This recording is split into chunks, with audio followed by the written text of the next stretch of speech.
ଜୟ ଜଗନ୍ନାଥ। ଆସନ୍ତୁ ଜାଣିବା ଆଜିର ପଞ୍ଚାଙ୍ଗ।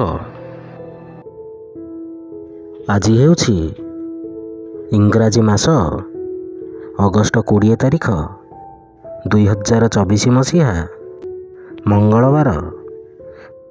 ଆଜି ହେଉଛି ଶ୍ରୀମନ୍ଦିରେ ଓ ଶ୍ରୀକ୍ଷେତ୍ରରେ ଝୁଲଣ ଯାତ୍ରା ଶେଷ ଓ ରାଜୀବ ଗାନ୍ଧୀ ଜୟନ୍ତୀ।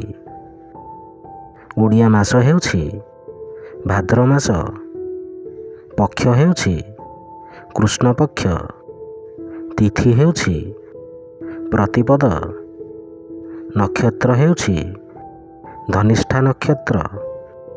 ସିଂହ ଦିନ 5, ପୁରୀକୁ ସୂର୍ଯ୍ୟୋଦୟ ସମୟ ହେଉଛି 5:32 ଓ ସୂର୍ଯ୍ୟାସ୍ତ ସମୟ ହେଉଛି 6:08। ଜୟ ଜଗନ୍ନାଥ।